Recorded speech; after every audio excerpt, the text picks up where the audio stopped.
So tonight is our first of 3 hot topics for August. We've been doing this for about 7 years. Every August we'll pick out hot topics that are relevant to our culture. And so tonight our subject is the legalization of marijuana. I hope to ask and answer 4 questions. The first question is this: are there any references to drugs in the Bible? Okay, you have on the back of your prayer guide, you have an outline. You don't have any blanks to fill in, but you have space in which you can write down whatever you want to write down. So the first question, are there any references to drugs in the Bible? Well, the quick answer is yes, because the number one used drug is alcohol, and drunkenness and alcoholism is mentioned throughout the Bible. So the concept of getting drunk, or the downward fall of drunkenness, or the unwise use of alcohol that points to the dulling of one's senses, is all found in the Bible. Drunkenness shows up in most lists of fleshly vices in the Bible. It shows up on most lists, and including the list in Galatians chapter 5, what's called the works of the flesh. That's what Galatians chapter 5, the list is. It shows up in that list, but I want to look at a particular word from Galatians chapter 5. So I want you to go ahead and look in your Bible. It's the only time I'm going to refer to the Bible, but it's the only time that we're actually going to study a word. And we're just going to study one word in Galatians 5, verse 20. Galatians 5, verse 20. Galatians 5, starting with verse 19, is this list of the works of the flesh. Depending on how your translation combines some of the words, there's 17 or 18 words on that list. I'm going to look at one of them. It's Galatians chapter 5, verse 20. The first word in that list is the word idolatry. The second word is the word sorcery. The word sorcery is the Greek word pharmakeia. And I think I have it written out there for you. Yes, pharmakeia. It is often translated sorcery, witchcraft, magic, or magic arts. The word can mean medication, drugs, spells. You can plainly see from that Greek alliteration that I have there where we get our word pharmaceutical or pharmacy from that Greek word. We think that mind-altering drugs is a thing of our current generation. We don't realize, or in our lifetime, we don't realize that mind-altering drugs have been around for thousands of years. And now maybe we have new ways and new kinds, but they have been around for years. In Paul's day, mind-altering drugs were often used as a part of incantations involved with witchcraft and sorcery. And that's why that word often is translated, instead of medicine or drug, it's translated sorcery or witchcraft. They used drugs in magic. Also, they involved drugs in casting spells on people. In Revelation 18:23, it refers to the wicked Babylon. And there's a whole, we could go on about what that wicked Babylon might be referring to. It may be referring to Satan. It could be referring to some corrupt worldly nation. It could be referring to the Antichrist, or it could be referring to some evil representation or whatever. That's not the point of this lesson. Revelation 18:23 states that Babylon has led all the other nations astray, or has deceived the other nations by this Greek word pharmakeia. So in sorcery, the use of drugs, these powers, whether they are simple or potent powers, were generally a part of the occult. They were used as various charms and allegedly designed so that the applicant or the participant or the patient, they were numbed to the idea of the demonic influence coming over them. That the drug made them unaware of the demonic influence coming over them. Revelation 9 verse 17 from the NIV says, "Nor did they repent of their murders, their magic arts, their sexual immorality, or their theft." And that word magic arts in that verse is again that word pharmakeia. It focuses on the use of certain potions or drugs involved in casting spells in demonic worship. So, does the Bible refer to drugs? Yes, it does. Alcohol, and then also this word pharmakeia. Second question to ask and answer is, what is marijuana? Two terms or initials I want to use to explain this. First, I need to let you know I'm over my head. I do not have any personal knowledge of anything I'm getting ready to talk about. I want to make that perfectly clear, okay? And if you have personal knowledge in the past, God forgives you and you can move on. So I'm not making light of that. The first initial to look at is the initial THC. Marijuana produces tetrahydrocanal, something like that. And if you know how to pronounce it, you're probably in the medical profession, okay? This causes health risks regardless of how it's taken into your body. So this is the part of what we call marijuana that you get the high from. It is this THC. It impairs the memory, attention, decision-making, and risk-taking. Health and safety risks exist no matter how this is put into the body.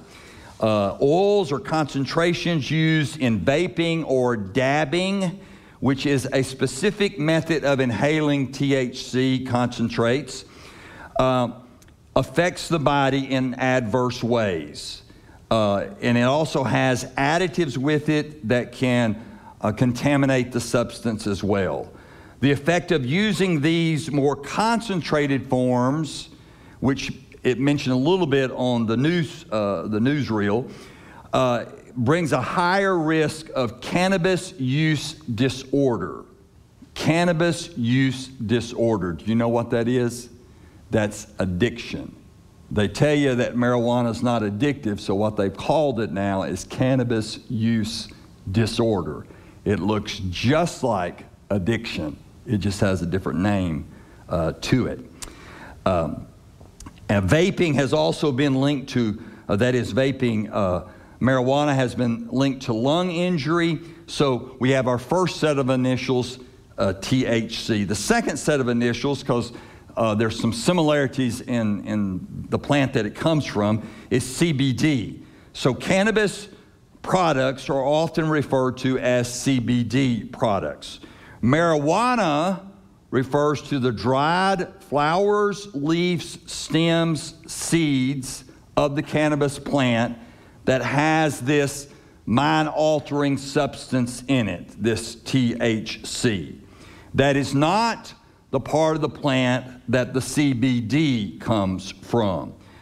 I read that there are as many as 400 different compounds that can come from the cannabis plant or the hemp plant that a lot of your oils and stuff will come from that people buy.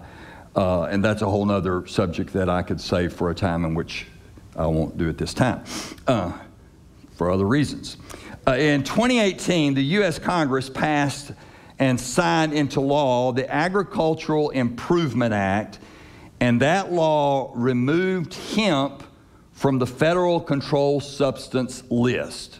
So this hemp and the CBD, whatever form it comes in, is no longer a controlled substance. Marijuana still is. So we've got two different things we're talking about here.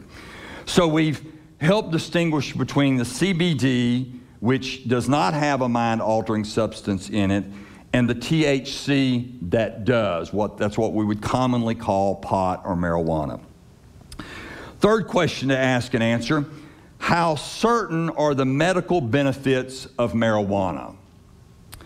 One of the key problem areas is the use of the term medical marijuana. Have you heard that term used before? Medical marijuana. I mean, you could be completely innocent and have heard that term, and you can't help but hear it.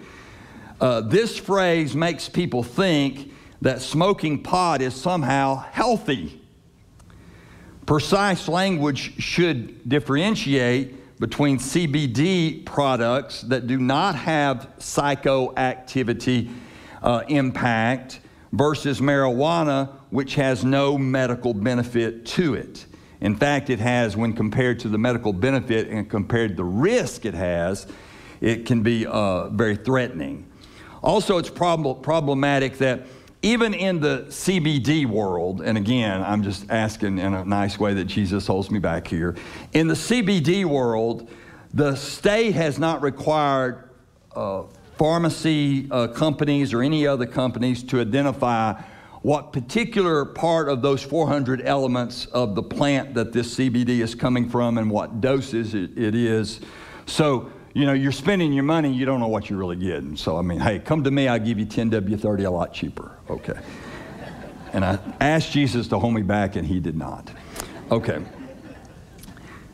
Add to the problem, back to the THC, add to the problem this THC, which is the mind-altering part of marijuana.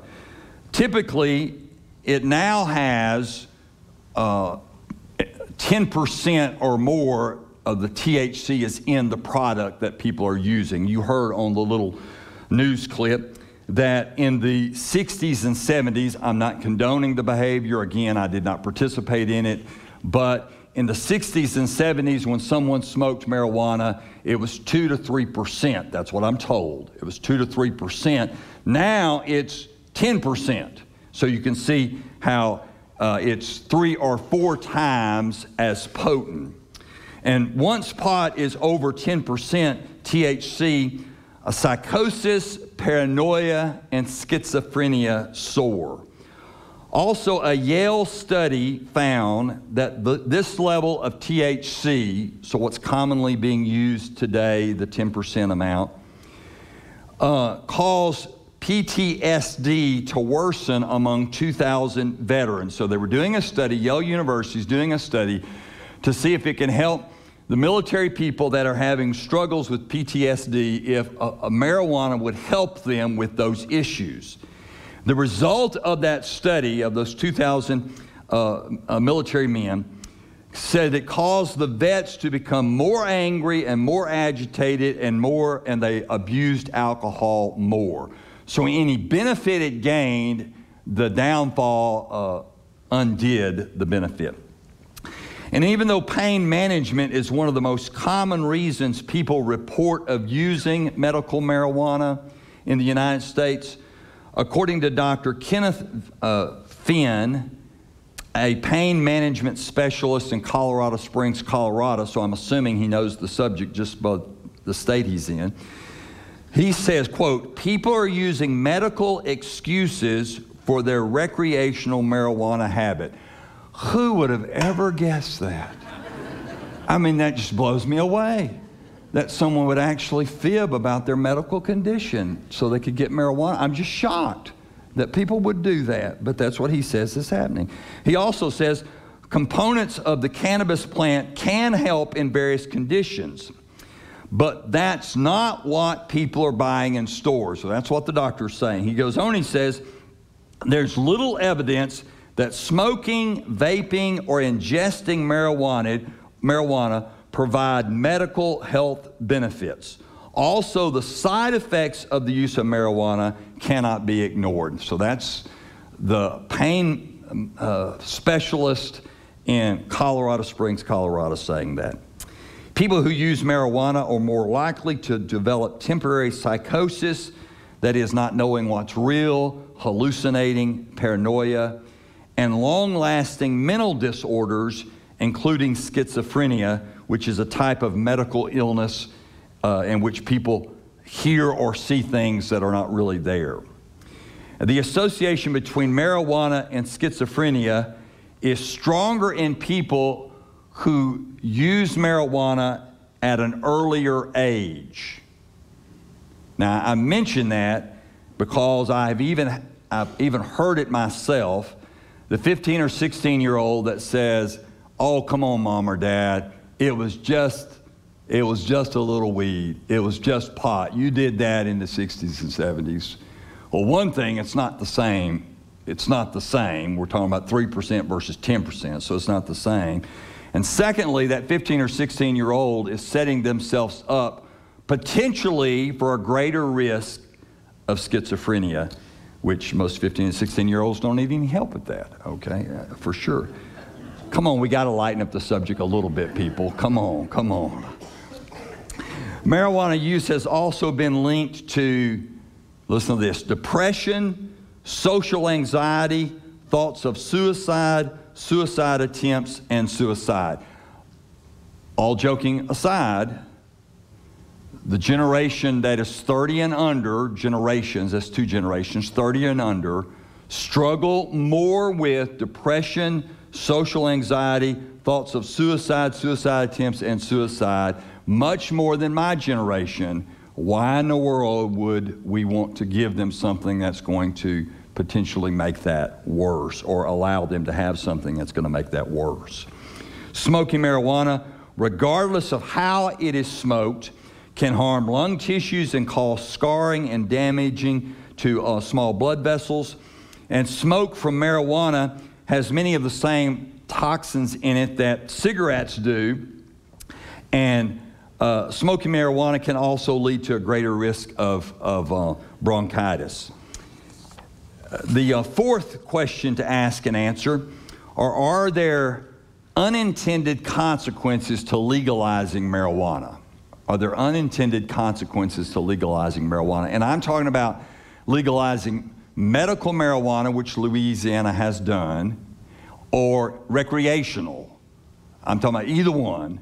Are there unintended consequences of legalizing marijuana? Well, one of the biggest unintended consequences is our legislators ignore this, is that whenever something is made more accessible for adults, it automatically becomes more accessible for minors. It's true across the board with anything.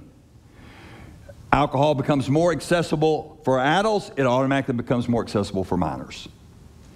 Pornography becomes more accessible for adults, it becomes more accessible for minors. Marijuana becomes more accessible. By any level of legalization, it becomes more accessible to minors. It's just the way it works.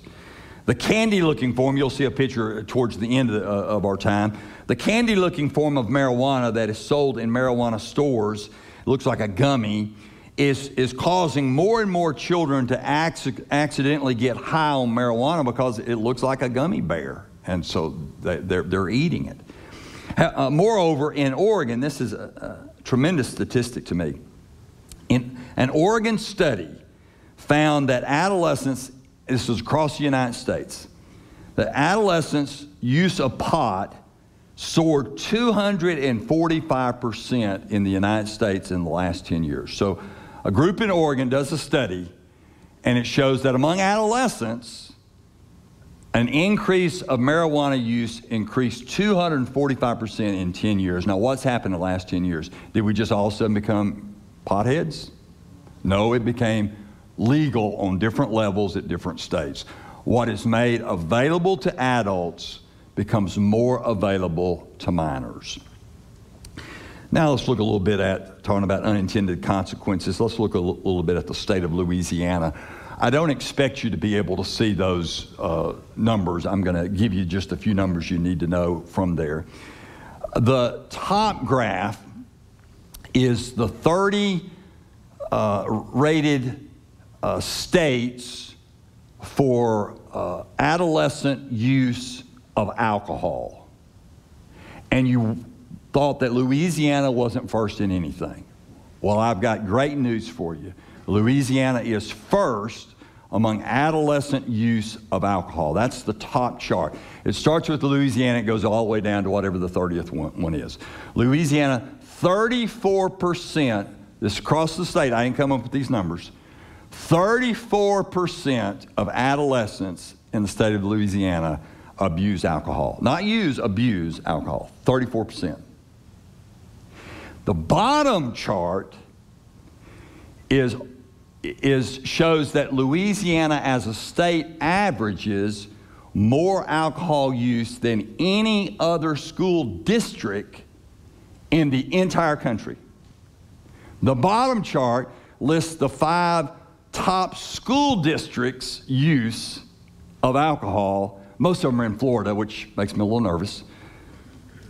And the top school district is not 34%. The whole state of Louisiana has a higher use of adolescent alcohol use than any single school district. That should alarm us. Louisiana high school students are number one in the nation in injecting illegal drugs. Finally, our high school students already, before medical use marijuana was legalized, was already number 14 in the use of pot.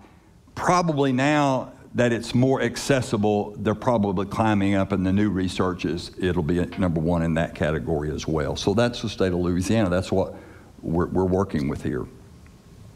Another unintended consequence is the question of, is marijuana a gateway drug? Maybe you've heard that. You say, well, you know, it's just in and of itself, it doesn't bother you. And then some people argue and say, well, but it can lead to other drug use. So that's the question of a gateway drug. Does it lead to more dangerous drug use like cocaine and heroin? There's not been any research that has definitely decided one way or the other. There is some limited evidence that suggests that marijuana does increase the use of other drugs, but it's not definite, certain research. What has been discovered is that people who use marijuana and then end up using other drugs become a higher risk to become addicts to those drugs. So marijuana is not necessarily proven to be a gateway drug, but if you use another drug after using marijuana, you tend to be apt to be addicted to that other drug. And this is especially the case when marijuana is used in earlier years. And it just makes logical sense. Just to be kind of blunt with this, if I'm 15 and I'm using marijuana, what am I going to use when I'm 18? I mean, there's nothing left. I got to go to something stronger. And so that's why they're saying on those younger ages when they start that it tends to be a problem later. People of any age, sex, or economic status can develop substance use disorder. Remember, that's our new word for addiction. Substance use disorder for marijuana or other drugs. And the following things can affect the likelihood of substance use disorder. So here's some things that could affect that. Family history. So if there's a mom or dad that had problems with drugs, then that's a factor. Having another mental health issue, like anxiety or depression, the use of marijuana would increase the chance of addiction to it. Peer pressure, loneliness or social isolation, lack of family involvement, drug availability.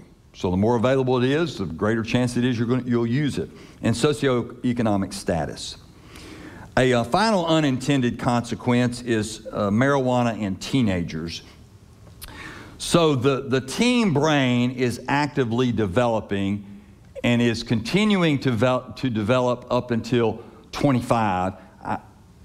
I was at a meeting yesterday at the State Baptist Convention, and the gentleman there said that some of the newer research is coming out that the male brain is a little delayed, that it's almost 30 before it's fully developed. Now, I don't know how to take that. I don't know if it's always been like that or if that's just recent. I don't know. Our wives are thinking that it's, 62 is what our wives are thinking for sure. Okay, there you go. But the teen brain and the young adolescent brain, car insurance companies have known this for years.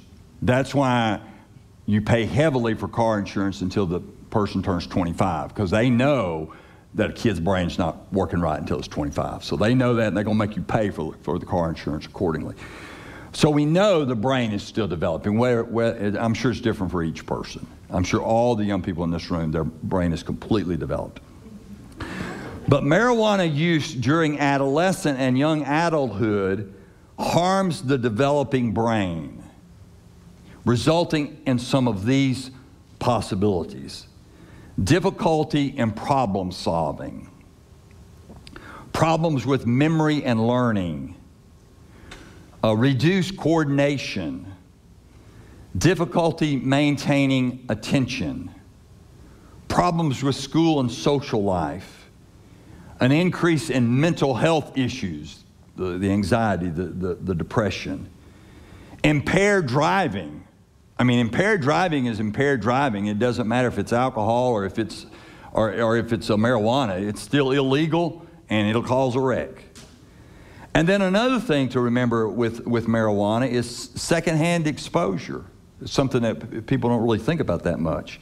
Secondhand marijuana smoke contains many of the same toxic and cancer-causing chemicals found in tobacco and contains higher doses of the chemicals in some areas. It also contains that THC. So actually a person in the room that someone is using marijuana, if they are actually inhaling that because it's being smoked, they actually get that high from that THC themselves. So it's really not even good to be in the room with someone who is using marijuana. The study also showed that children, infants, babies, children that are in a room when someone is using marijuana, that can affect them as well. So what do we conclude with this? Well, the LA Times, Los Angeles Times, and you know the pastor is reaching to the bottom of the barrel when he is depending on the LA Times to prove his point, okay? The LA Times presented a series that negatively portrayed the impact of medical and recreational marijuana on the environment, the economy, and crime. And basically it said that the pot industry has not lived up to its promises. So the industry promised it's not going to hurt the environment, it's going to help the economy, and it's not going to increase crime. And the LA Times, not a conservative newspaper at all, the LA Times said the pot industry has failed in their promise. And government likes to jump on board to legalize things because they get some tax money from it. But then you're paying out for the rehab on the other end. So I mean, you never get ahead with vice. It just never pays for itself. And I don't agree with the LA Times very often, but obviously I agree on this particular subject when it says that the pot industry does not live up to its promises. But I want to go a little further with that and say that any worldly source never lives up to its promises.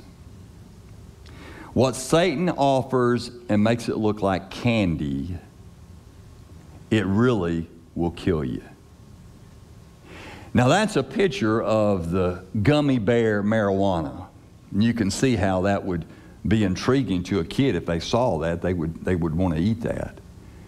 But the reason why I have it here on the screen now is really that's what Satan does with any vice. He tries to make it look like it's something beautiful. He tries to make it look like it's something like a candy when really it is destructive. Ephesians 6:11 calls this thing that Satan does, calls it the wiles of the devil, or the schemes of the devil. Wiles are like tricks. They're manipulations designed to deceive someone. So Satan has manipulations that he uses to try to trick people with. Maybe you've heard the expression before, the womanly wiles. Have you ever heard that? That's kind of an old expression. Basically what it means is a woman can get anything she wants from a guy because she knows how to do it. It's that womanly wiles. Well, I don't know if that's true or not, but Satan's wiles are real. They're tricks that Satan has as clever schemes. Ephesians 6:11 warns us to put on the whole armor of God that you'll be able to stand against the wiles of the devil, the schemes, the strategies, the evil tricks of the devil. You know, Satan uses three things. He uses our own fleshly desire, he uses our fallen world, and he uses his direct influence in our life. So he uses my desire, whatever my lust is, whatever my craving is, whatever my weakness is. He uses the world because it has that available.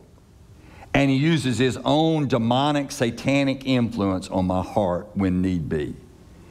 And he does that to destroy me. That's all Satan does. He can make it look like candy, but he does it to destroy me. John 10:10, we often quote the last part of that verse, but John 10:10, the first part of that verse, talks about the evil one, and it says that he has come to kill, steal, and destroy. That's all Satan's ever going to do. He can dress it up like a gummy bear with sugar on it, but he has come to kill, steal, and destroy. And you can apply that to any sin there is. His schemes sound like this: God isn't enough, I need something else. I'm under a lot of stress, I just need a way to escape. God's word didn't really say that, did it? That was the very first satanic scheme that he used on Adam and Eve. Did God really say that? Did God really say that homosexuality is wrong? Did God really say there's only two genders? If we love each other and one day we plan on getting married, then what's wrong with going ahead and living together? Does it really matter? I'm a child of God. I'm saved, so do I have to go to church? And all those and many more are schemes that the devil presents, and he's presenting that to kill, steal, and destroy. Satan offers temptation as an alternative to obedience. Jesus says if you got a burden, if you're stressed, if you need a relief, Jesus says, bring your burden to me. He says, my yoke is easy, my burden is light, come to me. Psalms 37 verses 23 through 24 says, encourages those who desire to live godly lives with these words. It says, the steps of a man are established by the Lord when he delights in his way. So when I delight in God's way, though he fall, he shall not be cast headlong, for the Lord upholds his hand. That when I put myself in God's hands, not in something the world offers, then when I fall, I won't fall headlong. God will protect me. God will take care of me. So when the Lord holds our hands, we do not need the wiles of the devil, no matter what that wile looks like.